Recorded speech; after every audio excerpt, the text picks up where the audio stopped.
Welcome back to the crochet tutorial with Cozy Rosie UK, and today I am sharing with you how to crochet this really easy linen stitch crossbody bag. Now this bag is not a big bag. You can see that it's only really 2 hand widths, which is about 9.5 inches wide, and the depth from the top to the base is 7.5 inches. We've got a lovely long handle to work easily for a crossbody bag, so it makes it ideal for those quick errands with a little bit of style. Now you may not be familiar with it, but this is the linen stitch where you work into chain 1 spaces, which is why it's such a quick project, but it does give you a bit of stretch. To avoid losing the bag shape, there is a separate tutorial showing you how to line this bag, and I'm going to be using a magnet close on this one rather than my usual preferred kind of button close. If you want the button close instructions, head over to the link in the description box and it will add those on for you. I've used it in a number of my other bag tutorials as well. Now before we get started, don't forget to hit that subscribe button and of course the notification bell so you never miss out on none of my crochet patterns or tutorials again. For the materials that I'm using to make my very own easy linen stitch crossbody bag is this beautiful chunky cotton by Maggie and Me. She is a small yarn company that does also make her own fabulous crochet patterns, and I'm really excited to try this kind of recycled cotton that she does have in lots of wonderful colours. I'm going to be using these 4 colours today. Let me get them in order. Yeah, so A, B, C and D. So I'm starting with this mushroom shade. Now this is 100% cotton. It has a length of 70 meters per ball, and the recommended hook size is 8 to 12 millimeters if you're going to substitute. So you need quite a chunky macrame cord for this one if you're using that, or a chunky weight cotton. So this is shade mushroom. We're going to use shade, that's hard to say, sage for color B. For C, I'm using oatmeal. And of course there has to be a pink in there somewhere, and I'm using this dusky pink. I picked these up at a yarn show, possibly in summer last year. I'm awful for holding on to yarn until I get around to using them, but today I am using them and I can't wait. Now I am going to be using an 8mm crochet hook, and then you're going to need what I call a darning needle for chunky yarn. That's a standard plastic needle. I have plastic needles specifically for chunky yarn, and you can see the difference between that and a normal darning needle. Just gives you a little bit more room to get your thread through because there is so much of it. If you are going to have to use a traditional darning needle, I would recommend using I don't know what they're called, like a yarn pulley through thing. I can't think what the official word is, but that will help get all the strands through. You're going to need some scissors, and this project is worked in a continuous round mostly. There's 2 rounds that we're going to join, so you're going to need either a chunky weight stitch marker or a lockable stitch marker as well, because we're going to mark the first round of, the first stitch of each round so that we don't get lost at any point. So gather all of your materials and let's get started. I have popped the link to her shop in the description box below for you if you do want to give this yarn a try, because I can't wait to try it myself. It's in a donut format, which can be quite risky and end up undoing itself, and we are going to be working from the outside in. I think I'm going to grab a yarn bowl just so it doesn't go absolutely everywhere. And then you can pull it. I don't know if you've ever used a yarn bowl, but it makes it a bit more free moving. So we are going to start by making a slip knot and placing that onto our lovely big 8mm hook. And I am starting with colour A, which is mushroom.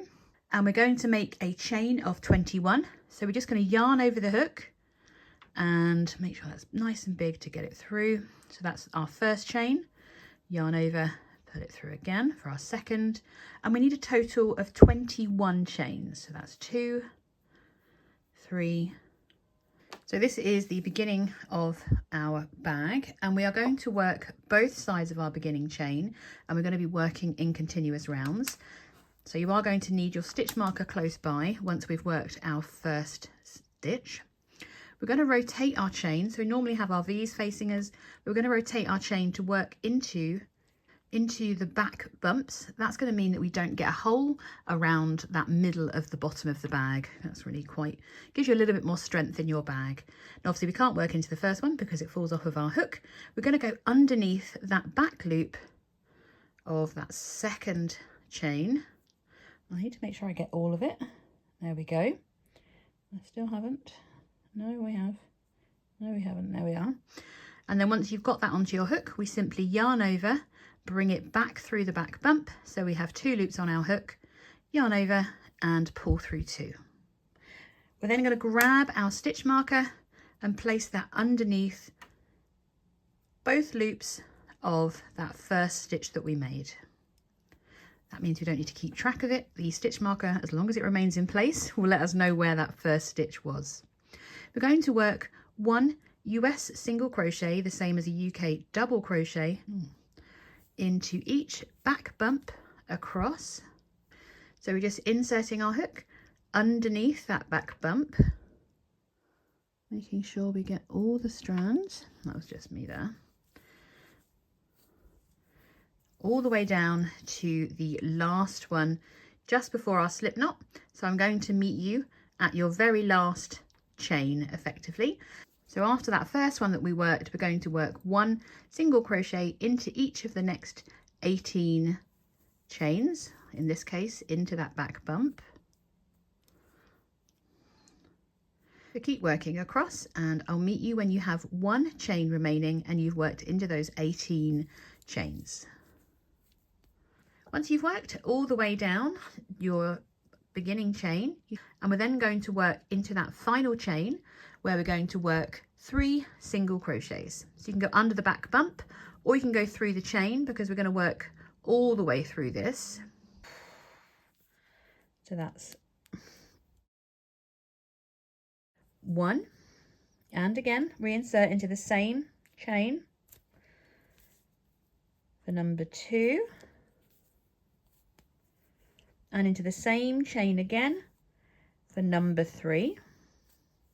You notice I kind of rotated as I was coming around that beginning chain so that they look evenly placed. And you can now see that where we've worked into that other side of our beginning chain, we still have stitches. And we're going to work into the other side of our beginning chain, working back down. So you can see where your stitch is. So we're just going to insert our hook underneath that beginning chain. We're then going to work 1 single crochet into each of the next 18 chains, and that will take you all the way back to where we started, and then we're going to work our final increase of round 1. So that's number 18. And then where we have our stitch marked, we have that space underneath, and we're just going to work a final 2 single crochets into that same space. So that's 1 and number 2 into that same space. So your beginning count for this round, counting around from that first marker all the way around back to the stitch those 2 stitches we've just worked into that last space, is going to be 42. So we're not going to join our round, we're just going to remove our stitch marker and begin working round 2 straight into that first stitch of the last round. We're going to start by working 2 single crochets into that first stitch. So that's 1. And then we reinsert into the same stitch for number 2. I'm going to pop my stitch marker into that first stitch that we made of the round, because we've made 1 and 2. And we're then going to work 1 single crochet into each of the next 18 stitches. So that's 1, 2, 3. So once we've worked 1 single crochet into each of the next 18 stitches, we're back to those final 3, and we're going to work 2 single crochets into each of the next 3 stitches. So that's 1, and then we reinsert for number 2, and then we reinsert to work 2 single crochets into the next stitch for the second time, That's 1 and reinsert for number 2. And then for a third time, we're going to work 2 single crochets into that next stitch again. Oh, I'm just catching that thread. That's 1 and reinsert for number 2. So we're creating that, we're just extending out the width of our bag, and then we're working 1 single crochet into each of the next 18 stitches, which will leave us with 2 stitches remaining. So work 1 single crochet into each of the next 18 stitches. Once you've worked those 18 single crochets, you should have 2 stitches remaining, and we are working 2 single crochets into those last 2 stitches. So that's 2 worked into that one, and then we work 2 single crochets into that last one again.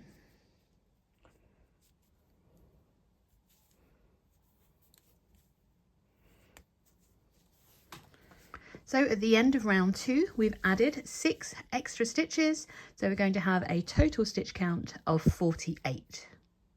So going into round 3, we're going to remove our stitch marker, ready to work 2 single crochets into that next stitch. So that's 1 and 2.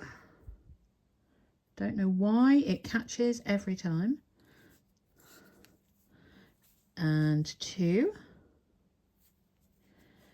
We're going to replace our stitch marker into that first stitch of the round that we made. We're then going to work 2 single crochets into the next stitch. So that's 1. And then we reinsert for number 2. Oops. We're then going to work 1 single crochet into the next 18 stitches once again. So that's 1.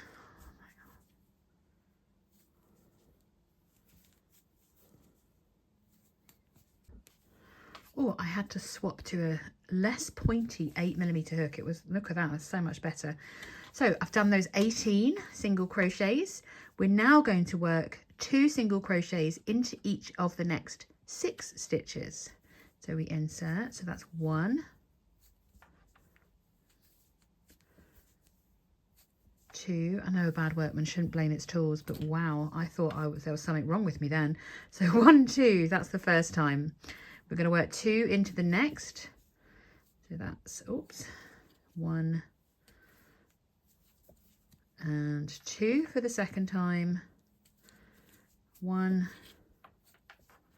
and 2 for the third time.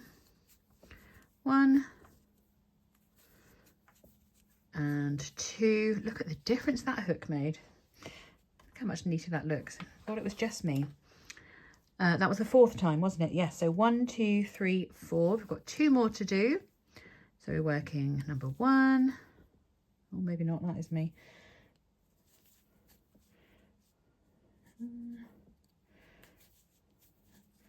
And a second one for the 5th time.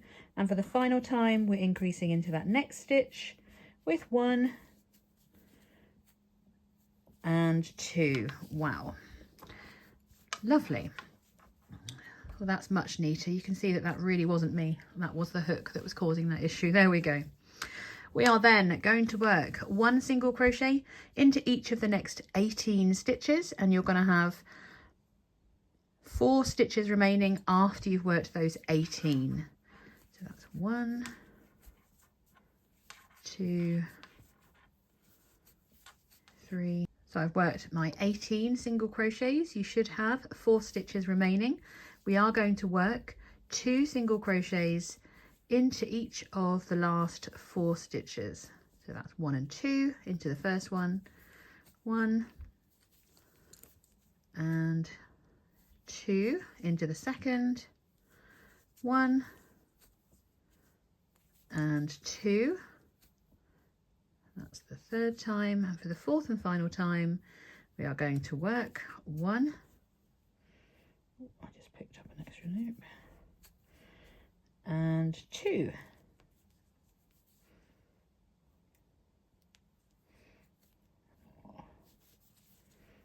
There we go. Wonderful. So that is the base of our bag completed. Looking very, very neat, and it has a little bit of a stretch to it, which is quite nice. And this cotton is incredibly soft, I must admit. I'm really quite enjoying it now I've changed my hook. So this round is a bit of an unusual one because we are going to join it. So we're going to remove our stitch marker at the end of round 3, and this time we're going to insert our hook into where that stitch marker was, and we are going to slip stitch to join. The reason that we're doing this is because it's going to allow us to work into the back loop of each of our stitches around, and it's going to give us an actual base to our bag. So if your tail is hanging out the back, that is the bottom, so that is good. We're going to go into round 4, and we have just joined. So we are going to do a chain of 1. We're going to work into the back loop only, which is going to be quite hard to see on that stitch that you joined into because it's tiny now because we also did the slip stitch. So you're just going to push your hook through the middle of the stitch and pick up the back loop only before working your single crochet. Bit of a tricky one, that one. You can see it much more clearly on the next stitch, and we're just inserting our hook through the middle of the stitch, picking up that one loop of the stitch and completing our single crochet. There are no increases in this round, and it's going to create this lovely ridge all the way along the bottom of the base of our bag. So we're just picking up that back loop only and working a single crochet. So we just I kind of find the hole at the V of our stitch, insert the hook through that point there and work a single crochet.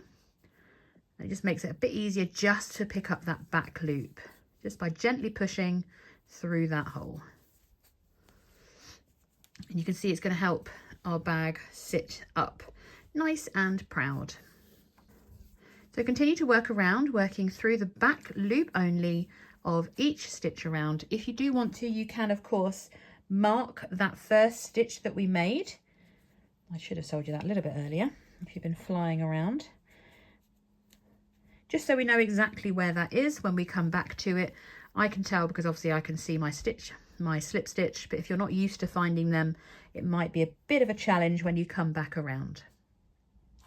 So continue working 1 single crochet into the back loop of each stitch around, and you should have a stitch count of 60 single crochets at the end of round 4.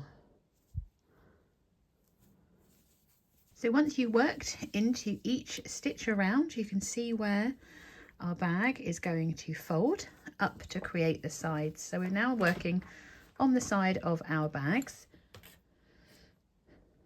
I'm going to work one final round in this colour, in colour A. We're not joining this round, we're going straight in to round 5.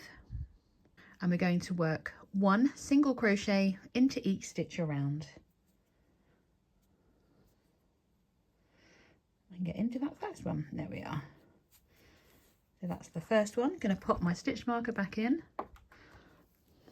just into that first stitch that we made, so that we've marked the beginning of our round, and then we're ready to work 1 single crochet into each stitch around. So again, at the end of round 5, we'll have our stitch count of 60 once again. So continue around working 1 single crochet, and I'll meet you at the end of round 5. So at the end of round 5, you should still have your stitch count of 60, and we're going to change to, that's not colour B, colour B. I'm doing the sage next. So let's take that out for a moment. Now we're going to be changing the stitch pattern now as well. So I'm going to bring up my loop first of all. I'm just going to insert my hook through the loop, the top loop of our current stitch, and then through, then through the side loop of the last stitch that we worked.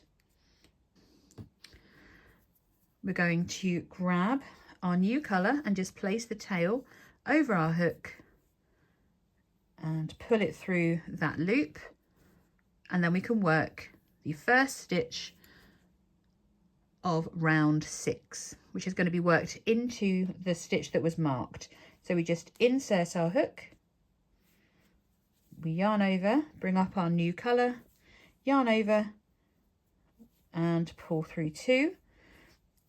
With this loop that we have, we can confidently bring it back and it just sits there, all done and dusted. And we've changed colour very neatly into our new colour and started our new round. So I'm going to mark my first stitch. I know it's pretty obvious because it is obviously in a different colour, but just for habit, it's good to do.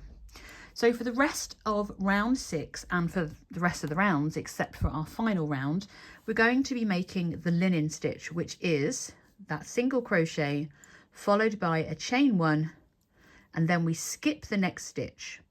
So we're going to skip the next stitch, insert into the next stitch, work our single crochet, and we chain 1, and we skip that next stitch. So we single crochet into the next stitch, we chain 1, we skip the next, we single crochet, chain 1, skip the next stitch and repeat. Single crochet. Oh, I've caught something there. Where's it gone? There it is. Chain 1, skip the next, single crochet and chain 1. So it's going to create chain 1 spaces in between each of the stitches that we're working. So continue working 1 linen stitch into each stitch around to the last stitch, and that's where I'm going to meet you. So I have worked my last linen stitch with my chain 1, and I have 1 stitch remaining of the round. So into that final stitch, we're going to work 1 additional single crochet and a chain 1, and that allows us to step over that first stitch. So at the end of round 6, you will have a total of 31 linen stitches, and it looks like we've made it really tight, but don't worry, this is going to be a lot. It may even get a little bit too loose as we make our bag bigger. We're going to continue on to round 7, and rounds 7 to 11 are going to be completely the same. So I'm going to remove my stitch marker. We've already worked a chain 1 at the end of round 6, so we're going to skip the stitch, and we're now working into our chain 1 spaces, and into those chain 1 spaces we're going to place a single crochet. So we're inserting our hook not into the top of the stitch but into that chain 1 space to work a single crochet and a chain 1. Now that's our first stitch, so I'm just going to replace my stitch marker into the top of that single crochet that we made. We're going to skip the next stitch and work into that chain 1 space, working our linen stitch, single crochet and a chain 1. We're going to repeat that all the way back around to our stitch marker, and of course we're going to end in that chain 1 space where we're going to move our stitch marker around again. So continue around with round 7, and I'm going to meet you at the end of it just to make sure you're happy continuing on to that next round. So working into the chain 1 space, not into the top of a stitch. So we single crochet and chain 1 into each chain 1 space around.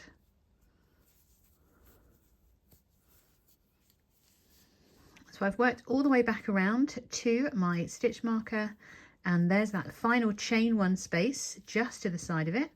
So I'm working my final linen stitch, and then we're ready to go into round 8. So we skip over the marked stitch and we're working into that next chain 1 space. I absolutely love how this stitch kind of builds up onto each other. It really does look beautiful. So going into round 8, you would remove your stitch marker, you've done your chain 1 at the end of round 7. So we are ready to work into that next chain 1 space with the first linen stitch of the round. So single crochet, chain 1. I'm going to mark my first single crochet of the round, and then I'm ready to carry on once again. Now I'm going to be doing 6 rounds in each colour. So this is my first round, second round. So I'm going to be going all the way up to round number 11 with my sage green, and then I'm going to change colours once again. So if you're changing colours the same as me, meet me at the end of round 11, and then I'm going to change to, oh no, not that one, this one, to the oatmeal. So continue working your next 5 rounds, and I'll meet you at round 11. Once you've worked up all of those repeats up to round 11, we're going to change colours once again. And we need to do it slightly differently because we are currently working into our chain 1 spaces and not into those stitches. So first I'm just going to remove my stitch marker. We're ready to change colours for rounds 12 to 17. So at the end of your last round, I've just removed my stitch marker from that final single crochet of the first single crochet of the round. I'm going to insert my hook into that next chain 1 space, yarn over, and bring a loop up in my now old colour. Just pop the tail over for my new colour and complete that stitch. Tighten that end, and then we can do a chain 1, and that completes our first linen stitch of round 12. And we can then work our linen stitch into each chain 1 space around. We're going to repeat that for rounds 12 to 17 in colour C, and that's 6 rounds, and then a further 6 rounds for rounds 18 to 23 in colour D. Once you've repeated all of those rounds, I'm going to meet you back for a final round.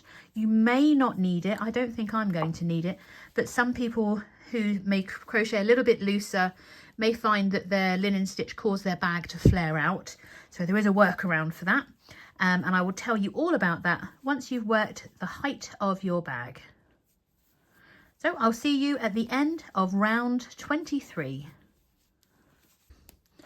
Once you have worked your 23 rows, to find the sides of our bag, and we're going to single crochet around to those sides.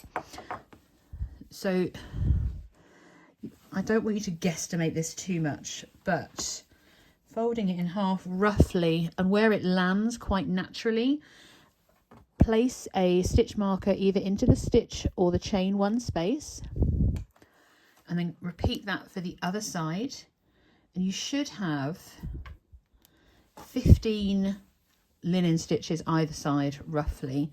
So that's in a stitch. So 1, 2, 3, 4, 5, 6, 7, 8, 9, 10, 11, 12, 13, 14, 15. And then on the other side, we've got, that's the marked one. So 1, 2, 3, 4, 5, 6, 7, 8, 9, 10, 11, 12, 13, 14. Close enough. Now, where we've placed those stitch markers is where we're going to attach our handle. So we're going to work into each chain 1 space around to that last chain 1 space before our marker. So I'm continuing on with this last colour that I've worked, and I'm just working 1 linen stitch into each chain 1 space around to that chain 1 space before the stitch marker. So that takes me to the chain 1 space before, and I'm just going to work 1 single crochet into that first chain 1 space. So once you've worked around to that marked stitch, we are going to work 1 single crochet into each stitch and into each chain 1 space around to the next marked stitch. This will just give us a really nice firm edging to the top of this bag. and just finishes off the edging beautifully. You can work it in a different colour if you want to, but I'm just going to stick with the same colour. I'm going to work my bag handle in a different shade. So we're working 1 single crochet into each stitch around. I would recommend, she says, forgetting to do it, just marking that first or the beginning of those single crochets with your stitch marker, just so you know where you started, because that's going to become the end of this round, so that we can work all the way around to this marker here, and then we know when we come back where we started and where the edge of our bag is. And I'm going to replace this marker when I get to it, because that's where we're going to know where to put our handle. So continue on working 1 single crochet into each, chain 1 space and into each stitch around to that first marker.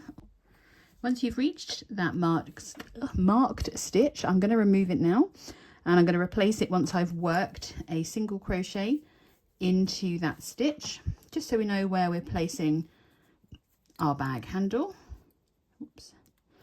And then we're going to continue working 1 single crochet all the way around back to our first marked stitch.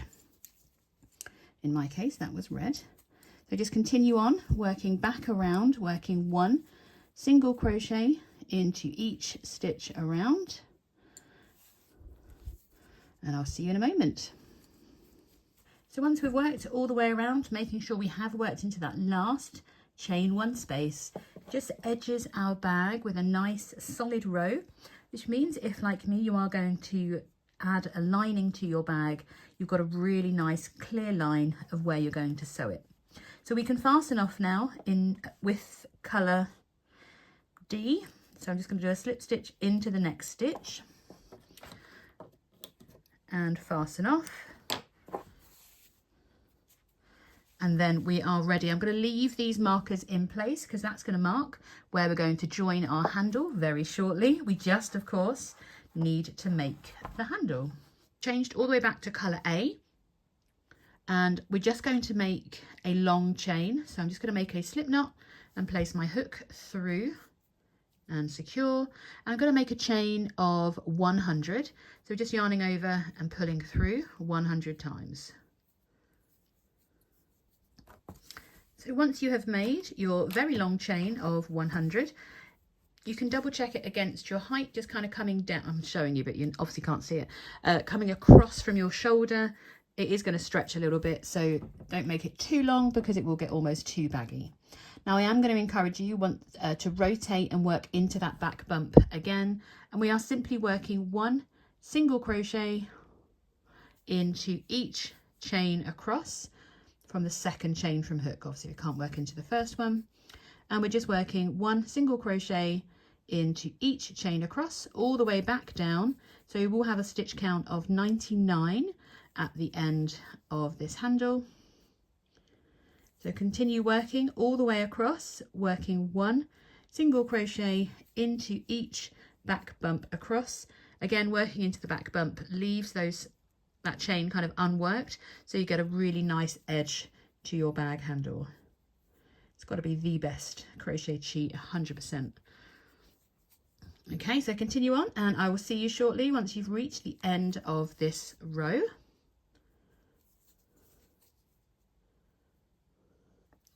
Once you've worked all the way back down the beginning of your chain, you should have 99 single crochets.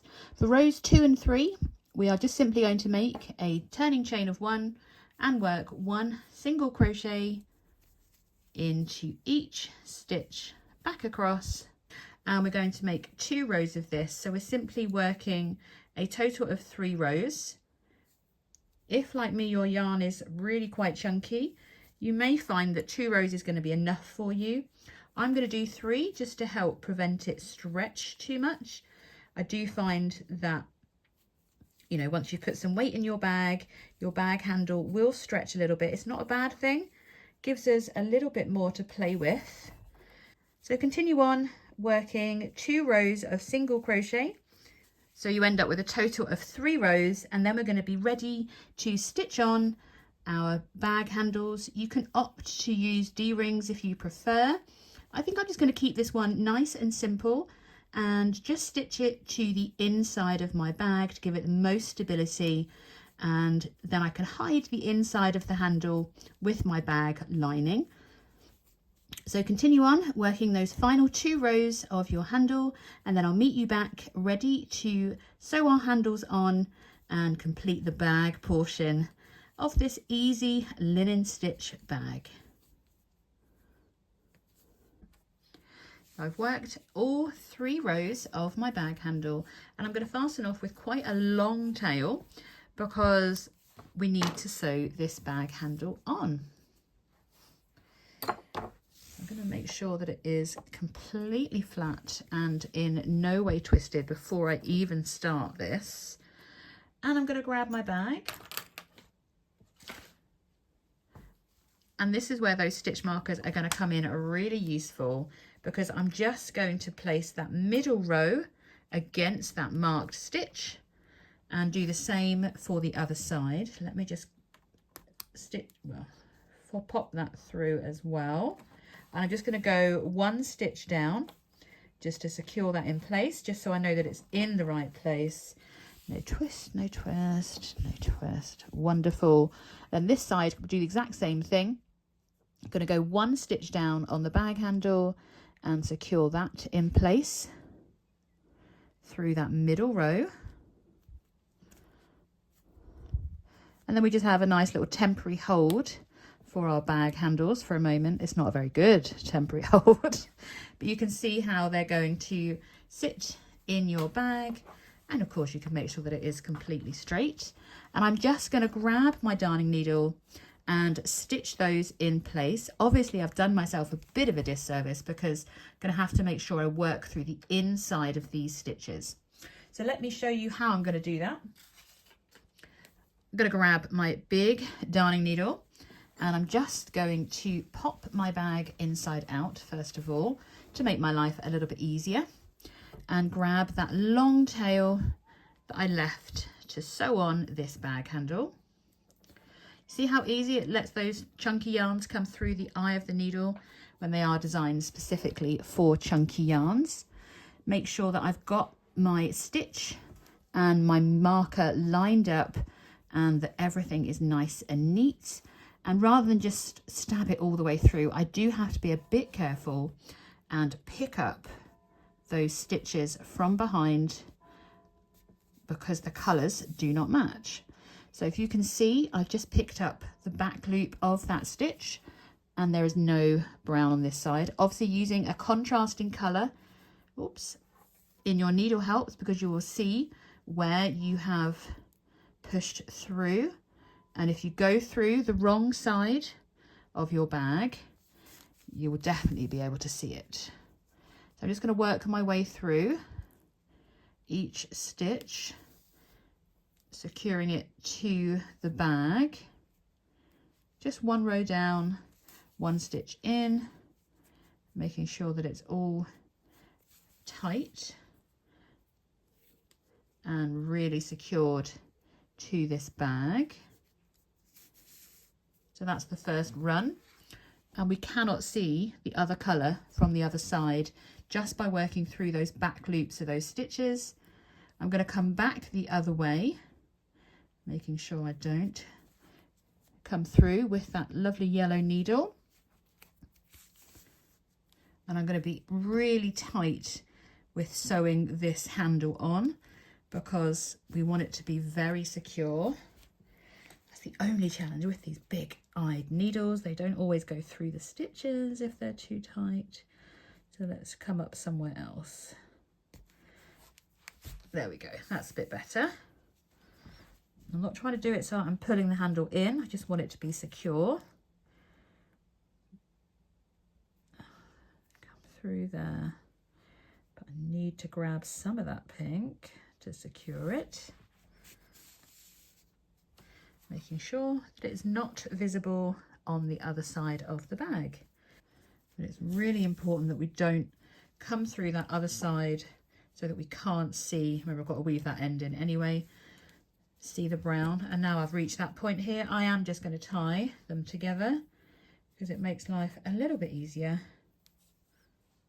and keeps things secure while I weave the end in. There we are. So that first side is sewn on. Turn it right side out and I can remove my stitch marker that's been holding it in place for me as I stitch, and all that's left is to weave these two ends in and repeat it for the other side. So continue on and sew on your other side of your bag handle, and then there's just the lining to do, and that is of course optional. It will give your bag a little bit more structure, and I'm going to be doing something a little bit different. I'm going to be putting a magnet close on this lining, but it is a separate tutorial video for my bag lining, so you can find that linked in the top right hand corner for you. So that's my other side of my bag handle stitched on, absolutely invisibly, which I'm really pleased about. Just got a couple of ends to weave in, and then I am going to create a lining, and I'm thinking about having a little bit of a nice attachment for this bag as well, but I will have all the links for those in the description box for you as well. A huge thank you for joining me today to make your very own linen stitch bag. I'm really pleased with the handle colour choice. It kind of ties in the bottom of the bag to the top, and I'm super pleased with how secure these handles feel despite this being a stretchy bag. But just to warn you, it is a stretchy bag, so make sure that when you're doing your lining that you are working between the base and the top. The base is probably going to sag a little. If you really want to, you can cut a piece of plastic canvas out to that size and secure that in as well. I will do a separate video for that because I am going to do that for this bag, because I just feel it's going to help keep that base flat a little bit more. But I am super pleased with how this bag has turned out. And if I show you the wrong side of the bag, it is practically jogless when it comes to these colour changes as well. So I am super pleased with how that worked up. Thank you so much for joining me for this tutorial to make your bag. I will see you over in the next video where we're going to be lining these bags and adding a magnet clasp.